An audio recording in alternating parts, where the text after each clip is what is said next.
1절로부터 2절까지 말씀 보도록 하겠습니다.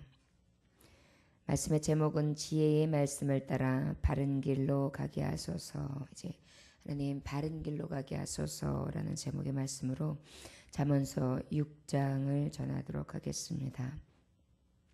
1절로부터 2절까지 함께 읽겠습니다. 시작. 내 아들아, 내가 만일 이웃을 위하여 담보하며 타인을 위하여 보증하였으면 내 입의 말로 내가 얽혔으며 내 입의 말로 인하여 잡히게 되었느니라. 아멘. 기도하겠습니다. 하나님 아버지여, 오늘도 우리의 삶 가운데에 원하지 않는 일들이 날마다 생길 수 있는 많은 경우의 수들이 있지요. 그런데 그 중에서 우리의 발목을 잡는 삶 가운데 어려운 상황들이 있습니다.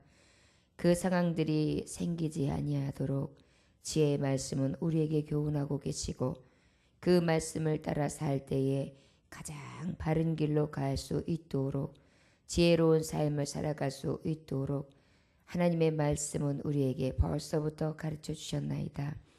우리가 미련하여 깨닫지 못하고 우리가 하나님의 말씀을 가까이 하지 않아서 알지 못하였으며, 알았으되 하나님의 말씀에 귀 기울여 실천하지 아니하고 믿음으로 받아 하나님의 말씀대로 살지 못하여 늘 그 인생의 길 가운데에 올무가 되어 넘어지고 쓰러졌음을 이 시간 고백합니다. 원하기는 주여, 지혜의 말씀을 통하여 우리를 바른 길로 인도하여 주시옵소서. 곁길로 가지 않게 하시고 넘어지고 자빠지되 쓰러지지 아니하게 하시고, 오직 주의 길로 향하여 갈 때에 바른 길로, 올바른 길로, 가장 선한 길로 주님 인도하여 주옵소서. 감사, 존귀와 영광을 받으시 합당하신 주 예수 그리스도의 이름으로 기도 올려나이다. 아멘.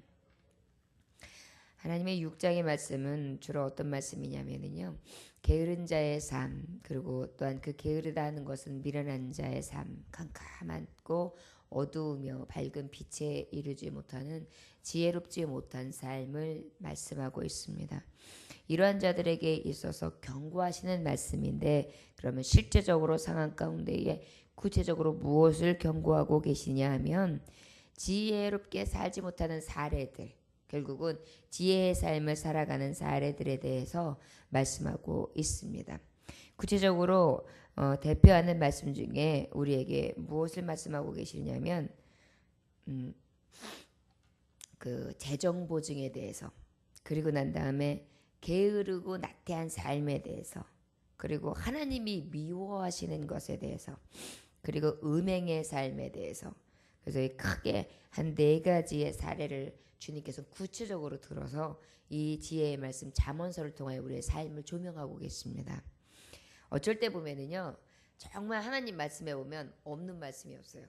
우리 살아가면서 이렇게 살면 되는구나, 되구나, 이러한 정말 우리에게서 삶에 딱 그냥 아주 현명한 대처의 방법에 대해서는 이 말씀에 다 나와 있는데요, 우리가 사실은 깨닫지 못하고요, 미련하여서 못 고르고요, 또 하나님의 말씀을 늘 정말 계속 묵상하고 그 말씀을 가까이 해서 정말 창세기서부터 이 하나님의 계시록 말씀 66권의 말씀을 다 가까이 하지 못해서 알지 못해가지고, 그래서 그 말씀을 행하지 못한 데서 일어나는 많은 미련한 일들이 있더라고요. 오늘 그 말씀을 우리가 보면서 깨달아서 그 말씀대로 살아감으로 지금이라도, 이제라도 돌이켜 하나님을 기쁘시게 하고 하나님이 가장 선하다 하심으로 일컬음을 받을 수 있는 인정되는 삶을 저와 여러분들 다 살아가기를 주 예수 이름으로 축원합니다. 1절에 보니까 내 아들아, 내가 만일 이웃을 위하여 담보하며 타인을 위하여 보증하였으면, 이렇게 말씀하고 있습니다. 내 아들아, 내가 만일 이웃을 위하여 담보했다, 이 얘기는 무엇이에요? 바로 이웃을 위해서, 친분관계나 가족이나 동료들을 위해서 어떻게 해요? 담보를 잡힌 것을 이야기하지요. 결국은 채무자가 된 거예요. 여러분 채무자 아시죠? 채권자는 뭐예요? 그 채권에 대해서 자기가 이제 내 것에 대해서 그 권리를 주장할 수 있는 분이고, 채무자는 어때요? 이제는 그 권리의 그 책임을 의무의 대상, 내가 이것을 책임지겠습니다 하는 의무의 대상이 되는 게 채무자거든요. 그러다 보니까 이제 나의 권리를 주장하는 채권자와 그 의무를 이제 행해야 되는 채무자가 되게 되는데, 그게 언제 생기게 되느냐? 내 이웃을, 내 가까운 동료를, 나의 가장 아는 사람을 통해서 내가 그것을 대신해 가지고 여기다가 내가 우리 가족 아무개를 대신해서 여기에 있는 내 물건이 있는데 이것을 여기다 딱 놓을 테니까 이 사람이 만약에 이걸 하지 못하면 내 거 이거를 봐서 책임을 질 테니 이거를 좀 봐주세요 라고 해서 담보를 지는 거예요. 그러다 보니까 이 말씀해 보니까 이것을 만일 이웃에 담보하며 타인을 위하여 보증하였으면, 이제 반대로 담보뿐만이 아니라 이제 그 담보물을 갖다 대었어요. 결국 무엇이에요? 나의 가장 사랑하는 이웃이나 동료들이나 또한 나의 가족들이나 나의 형제들을 위하여 결국은 무엇한 거예요? 내가 가지고 있는 이것을 담보한 것이죠. 여러분 말씀해 보니까 담보하지 말라고 딱 교훈하고 계시더라고요. 근데 우리는 어떻게 해요? 담보를 일삼잖아요. 근데 이 말씀이 왜 있었냐면 창세기에서부터 보니까 담보가 있었더라고요. 그러니까 이 담보가 고대 때서부터 내려오는 거예요. 그러니까 내가 예를 들어서 우리 자녀가 많이 있으니까 내 자녀 중에 누구 장자를 내가 대신해 가지고 내가 지금 맡길 테니 그걸 대신해서 내가 만약에 내가 채무의 의무를 다 하지 못하면 내 자식 이 아이를 당신이 데려가도 줬어. 이런 식으로 결국은 담보하는 거예요. 그러니까 예전에 고대 때 이 일이 왜 성행되었으냐면 고대 때에는 어쩔 수 없었어요. 어떤 경우요? 먹을 것이 떨어졌는데 그 먹을 것을 갖고 오는 대신 내가 언제까지 갚겠다라는 의무 조항을 갖다 대는데 내 집도 변변치 않고 내 땅도 변변치 않아서 나중에 만약에 내 자녀가 있고 내 누군가 있으면 그것을 또 담보로 해가지고 또 내 집을 담보로 해서 내 땅을 담보로 해가지고 그것을 채무하겠다고 하는, 권리 이행하겠다고 하는 그런 법이 그때부터 있었던 거예요. 그러니까 그 법으로 인해서요, 아까 말했듯이 내 자녀가 팔려가요. 내 집이 완전히 날아가요. 여러분 우리가 알다시피 무엇인가 빚을 질 때에 대부분 보면 이만큼의 빚을 다 진 것을 변제하겠다고 해서 이만한 물건을 갖다 대지 않잖아요. 충분히 그 값을 치르고도 남는 것을 갖다 여기다 놓고 그 중에 일부를 내가 변제하겠다라는 것을 결국은 우리가 보증하게 되잖아요.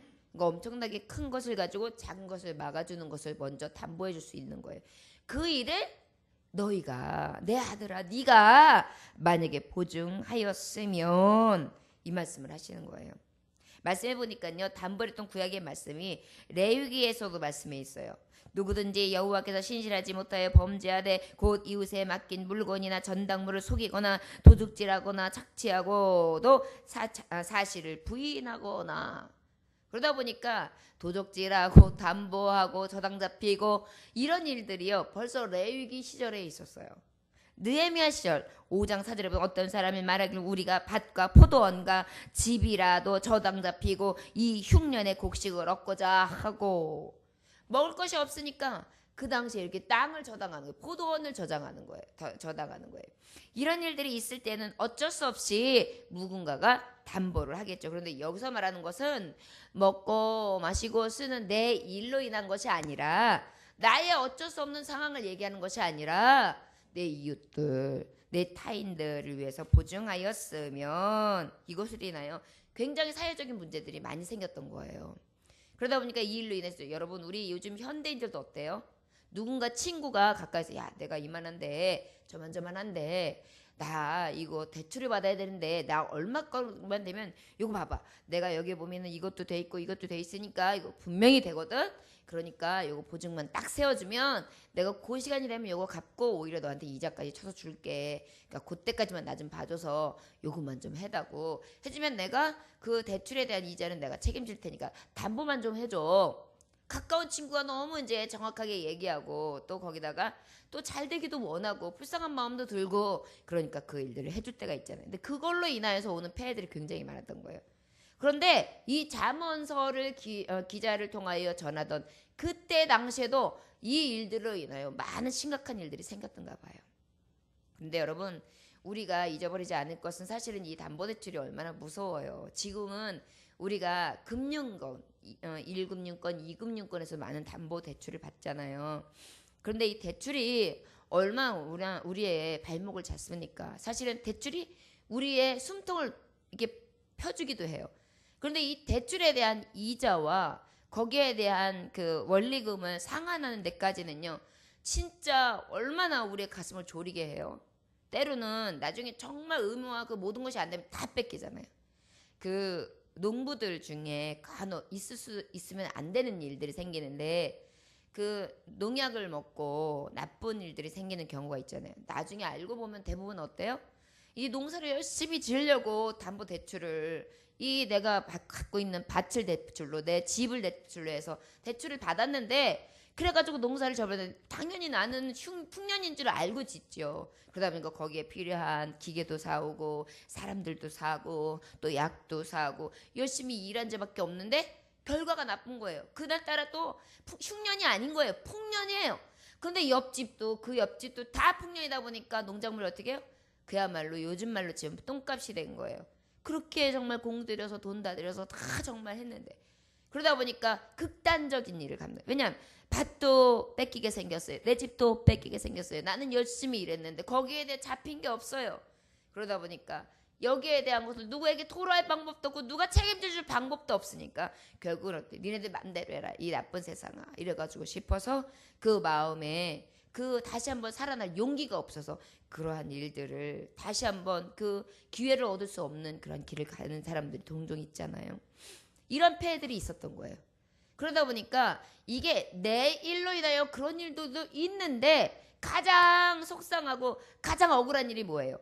그러한 성실하게 사는 친구가 있어서 그 친구가 나에게 부탁을 했기 때문에 내가 어쩔 수 없이 나도 그 친구를 생각해서 해줬는데 나까지 같이 다 넘어가게 생긴 거예요. 이런 일들이 생기게 되었으면, 지금 그렇게 말씀하고 있어요. 자, 그렇다면 우리 2절 한번 다 같이 읽어볼까요? 시작. 내 입의 말로 내가 얽혔으며 내 입의 말로 인하여 잡히게 되었느니라. 너가 그 일로 인하여 결국은 어떻게 됐냐냐. 네가 그래 알았어, 그래 내가 해줄게, 이 말이 네 입에서 나오는 순간 너는 지금 그 올무에 같이 얽힌 거야. 얽히고 설킨 거야. 함께 묶인 거야. 내 입의 말로 인하여 너는 입이 그들과 함께 한 배를 탔고 묶였어. 이렇게 이야기하고 있는 것입니다. 여러분, 우리가 어떤 일을 하는 데 있어서요, 아싸리요, 그런 담보를 원하는 일들이 그 나의 이웃이나 나의 친구들로 인해서 오면은요, 한번 거절하기는 힘들지만 우리 성경적으로 삽시다. 오히려 그것을 해주지는 못하더라도 내가 조금 빚지고 내가 조금 손해보고 내가 가지고 있는 어느 정도의 최선의 것을 그냥 이가 갚으면 감사하고, 그렇지 않으면은 그냥 그걸 주고도 족한 정도의 선에서 그에게 선을 행하고 거기 선에서 멈추기를 원합니다. 이것도 하나의 지혜예요. 제가 예전에 한번 경험한 적이 있습니다. 저는 이렇게 제가 그래도 하나님 말씀이 있어서 그런지 담보를 해주거나 제가 큰 돈을 누구에게 빌려준 적은 저는 한 번도 없어요. 그러한 능력도 안 되고요. 그런데 간혹 그러한 능력을 제게 요구할 때가 있어요. 그럼 저는 해줄 수가 없잖아요. 그런데 너무 안쓰럽고 도와주고 싶은 마음은 너무 굴뚝이에요. 그렇다고 해서 제가 가지고 있는 여력의 그 도와줌은 그분에게 있어서 지금 하나도 해결될 수 있는 부분은 없어요. 하지만 내 마음만큼은 표현하고 싶어요. 그래가지고 그 교회에서 같은 교우였는데 매일 찾아오신 거예요. 처음에 왜 찾아오신지 몰랐어요. 근데 막 아이 옷도 사갖고 오시고 과일도 사가지고 오시고 와서 한참 이야기를 하고 가시고, 그래서 그냥 교회 교우 생활을 하면서 굉장히 가까이 지내시고 싶은가 보다, 좋게만 생각을 하고 오시면 또 같이 차를 마시고. 근데 제가 그러한 관계를 유지하는 동안에 다른 분들한테 얘기를 들었어요. 그분이 누구도 그렇게 접근을 했고 누구도 그렇게 접근했고 누구도 그렇게 접근했는데 결국은 돈을 구워달라 하더라. 별로 좋은 분이 못 된다. 이런 얘기를 해주시더라고요. 근데 저는 그거하고 관계없이 그분이 굉장히 신실했어요. 그러다 보니까 너무 어렵게 살고 계시다는 걸 깨달으니까 안쓰러운 마음이 여기서 올라오는 거예요. 그렇다고 제가 해줄 수 없어요. 그렇다고 그것을 담보해 줄 수 있는 어떠한 능력도 없었어요. 그래서 제가 집사님한테 나중에 그랬어요. 집사님, 제가 집사님을 도울 길이 없어요. 그런데 그 집사님 아드님 아무개가 생각나서 집사님이 얼마나 어려우시면 제게까지 그런 말씀을 하실까 싶어서 그 아이 용돈과 학원비 정도 할 수 있는 그 많지는 않고 한 번 정도의 그러한 정도의 여력으로 돕고 싶어요. 죄송하지만 집사님이 원하시는 것만큼 제가 못하니까 제가 굉장히 부끄러운데요. 이것을 받아주세요. 그리고 그냥 이렇게 드리고 난 다음에 그 집사님도 더 이상 말을 못 이으시더라고요. 그리고 눈물이 글썽글썽 하시면서 돌아가셨어요. 그런데 마음은 편치 않더라고요. 그러나 지금 생각해봐도 제가 잘했다 싶은 거예요. 만약에 그때 제가 빚을 얻어서 그분에게 그 얘기를 했다면 저는 평생 그분을 나쁜 사람이라고 할 것이고 그분이 그 이후에도 그런 관계를 가지고 떠났거든요. 도망갔거든요. 거의. 그다음부터 해서 그걸로 인해서 피해를 많은 분들이 본 것으로 알고 있어요. 그랬다면 저는 아마 믿음의 사람들에 대해서 배신감도 느꼈을 거예요. 때로는 하나님의 사람들은 하나님의 말씀을 귀 기울여 듣고요. 내 감정과 내 생각이 앞선다 할지라도 거기에 대해서 하나님의 음성을 들을 수 있는 지혜도 필요합니다. 그래서 관계가 찢어지지 않아요. 그분은 아마 지금도 저에게 거절당한 사람으로 기억되기보다는 그때에 가장 어려울 때에 큰 손을 내밀어 주지 못했지만 마음으로 같이 울어줬던 사람이라고 아마 기억하리라 저는 믿어요. 여러분들이요. 때로는 그 작은 선행을 베풀기 싫어서 어쩔 때는 그래 그러면 아유 잠깐 이분이 딱 하니까 이거를 담보해 주죠. 그 담보 물건 그 굉장히 작은 것으로 함께 할 수 있는데 큰 것으로 인하여 다 잃는 그러한 일들을 우리가 겪을 수 있습니다. 여러분 어쩔 때는요. 내가 좀 못 먹고 못 써도 나에게 큰 손해가 되지 않는다면 때로는 같이 져주는 사랑도 필요해요. 그렇다면 담보까지 가지 않아도요. 마음은 같이 할 수 있으리라고 믿습니다. 사랑하는 종들이요. 그때그때마다 하나님이 주시는 지혜로 우리 이겨나갈 수 있는 믿음의 사람들이 다 되어지기를 원합니다. 주님은요. 이렇게 우리의 삶 살아가면서 작은 것 하나하나까지도 가르쳐 주셨어요. 그런데 우리가 말씀을 받지 못하고 그것을 지혜로 얻지 못하고 그 말씀이 내게 향하신 하나님의 뜻이라는 것을 깨닫지 못했기 때문에 늘 곁길로 가고 하나님이 주시는 지혜의 말씀 앞에 서지 못하는 경우가 많은 것 같습니다. 사랑하는 종들이요. 작은 것에 대해서 욕심 부리지 말고요. 소탐 내실 작은 것 탐내다가 큰 거 잃어요. 오히려 정말 많은 관계 속에서 진정한 관계를 원한다면 작은 것을 내어주시기 원합니다.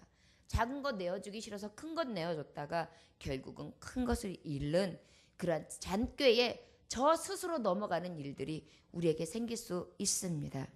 믿음 안에서 서로 사랑하면서 나눕시다. 이 하나님이 담보대출하지 말라 했어. 성경적이야. 나한테는 그런 일 없어. 나는 평생에 절대적으로 도장 불려주는 일은 없어. 끝. 안녕.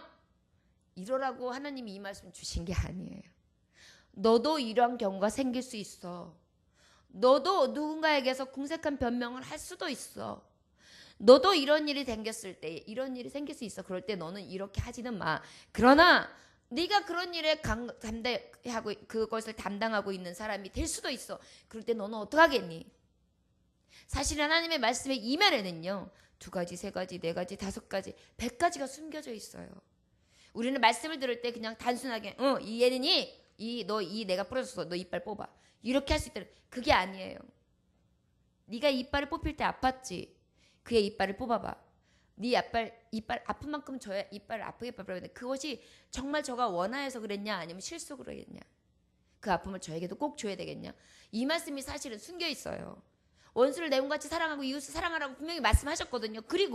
그러나 너에게 이런 일이 있었을 때 너도 이렇게 행하라. 이 얘기는 뭐예요? 네가 아픈 것을 경험하였으면 그 아픈 자의 마음을 한번 헤아려봐. 항상 하나님의 속에는 그 따뜻한 비밀이 숨겨 있는데 인간들은 그걸 몰라요. 지금도 마찬가지예요. 담보를 잡힐 만한 일들을 만들지 말아라. 이것이 이렇게 가슴 아픈 일들을 만든다. 그리고 반대로 생각해봐라. 네가 가서 담보대출을 해달라고 하는 그 사람이 너에게 거절하는 그 마음은 또 어떻겠노? 여러분, 성경을 이렇게 보면은요, 그냥 단순하게 훅 훑고 지나갈 말씀이 아니에요. 각가지의 입장과요, 각가지의 마음과요, 각가지의 슬픔과요, 각가지의 애안이 있는데 그때의 너라면 어찌할 거니? 그것을 하나님이 우리에게 교훈하시기 위해서 말씀 주세요. 여러분들, 때로는 가난하게 사는 사람, 아이고 저렇게 사니까 그 모양 그 꼴이지, 함부로 얘기할 게 아니에요. 때로는요, 그분은요 최선을 다하고 있는데 그 자리인 경우도 있고요. 피치 못하게 나는 열심히 일해서 요만큼 가지고 이렇게 할 거야 그랬는데 갑자기 가정에서 이만큼의 쓸 일이 생기면은요, 그건 도저히 내가 어떻게 할 수 있는 게 아니거든요. 그래서요, 남의 말은 함부로 하는 게 아니래요. 제가 이제서 말씀을 계속 깊이 나누고 정말 목회자가 되어가는 가정 가운데 많은 어려움을 겪고 나니까 여간에서는 말이 이렇게 심한 말이 또 그 사람들의 입장을 막 고려하지 않고 하는 말들이 쉽게 되뇌어지지 않더라고요. 왜? 이제 말씀을 깊이 알고 살아와 보니까 인생은 내 맘대로 되어지는 게 아니에요. 다 오고 가는 게 주의 손에 있고, 또한 실패와 또한 성공이 하나님 손에 있고, 그리고 하나님은 때로는 자빠지는 것을 통하여 일으켜 세우시면서 하나님의 공의를 선포하시고, 때로는 우리에게 넘어짐이 복이 될 때가 있고, 때로는 나의 병들고 또한 나의 약함과 연약함이 나를 세우는 계기가 될 수 있기 때문에 하나님은 여러 가지 방법으로 일하시거든요. 그런데 사람들은 사람의 눈으로 보는 것으로 다 판단해요. 이렇다. 아니거든요. 여러분, 한번 대화를 나눠보세요. 거리에 다니는 거린도요, 말하다 보면요, 그럴 만한 이유가 있고요.